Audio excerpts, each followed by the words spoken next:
वेद व्यास भगवान ने जब 17 पुराणों की रचना कर लिया, 17 पुराणों की रचना कर लिए, वेदों के 4 भाग बना दिए, ऋग्वेद, यजुर्वेद, सामवेद और अथर्ववेद। वेदों के 4 भाग बना दिए, उपनिषदों की रचना कर दिए, 6 शास्त्रों की भी रचना कर दिए। लेकिन इतना कुछ करने के बाद महाभारत की भी रचना कर दिए। इतना कुछ करने के बाद भी कहते हैं वेद व्यास जी महाराज के मन में असंतोष हुआ, कौतूहल मचा।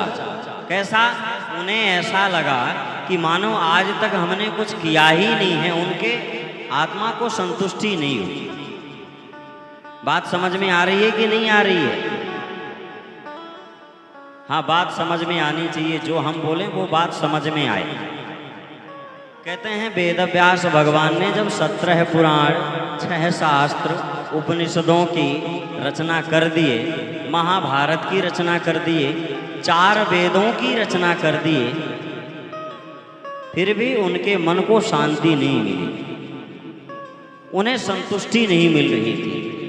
उन्हें मानो ऐसा लग रहा था कि अभी तक हमने कुछ किया ही नहीं है।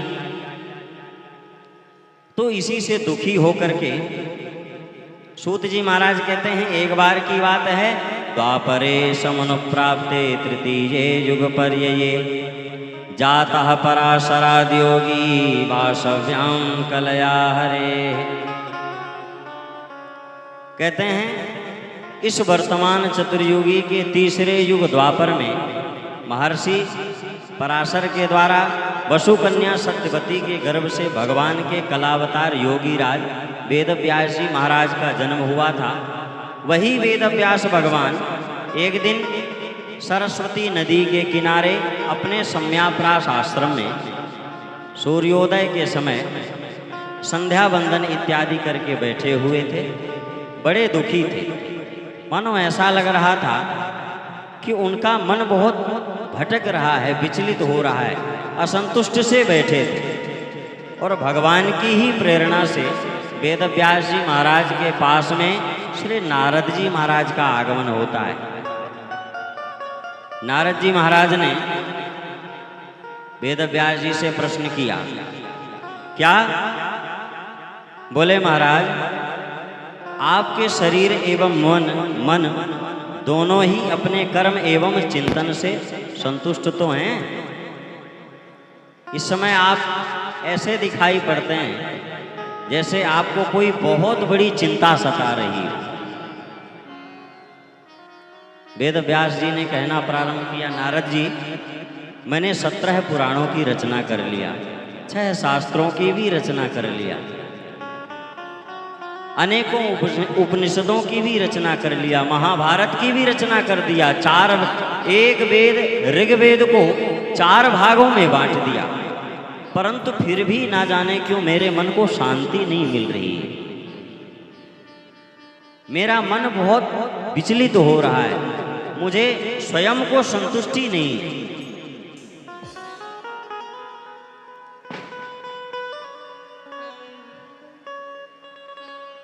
नारद जी महाराज ने कहा कि देखिए वेद व्यास जी महाराज, आपने अभी तक धर्म और ज्ञान का निरूपण तो भली भांति किया है, परंतु जो परमात्मा भगवान नारायण का ही स्वरूप, उनकी परंपरा का जो ज्ञान है, उनकी परंपरा का जो धर्म है, जो साक्षात नारायण की ही लीला कथा है, मानो ऐसी कथा कि वह नारायण का ही स्वरूप हो, आपने अभी तक उसका वर्णन नहीं किया है। जीवों को धर्म पर चलाने के लिए, ज्ञान की प्राप्ति कराने के लिए आपने अनेकों साधनों को उपलब्ध करा दिया है, पर अभी तक आपने कोई भी ऐसा साधन नहीं बनाया है। आपकी रचना अभी तक ऐसी कोई भी नहीं हुई है कि जिसके माध्यम से आवागमन का कार्य ही समाप्त हो जाए। नारद जी महाराज वेदव्यास भगवान को अपने पूर्व जन्म की कथा सुनाते हैं। भगवान के नाम की महिमा क्या है, भगवान की कथा की महिमा क्या है, इस बात को नारद जी महाराज वेदव्यास भगवान को बताते हैं। क्या? अपना पूर्व जन्म का वृत्तांत सुनाते हैं।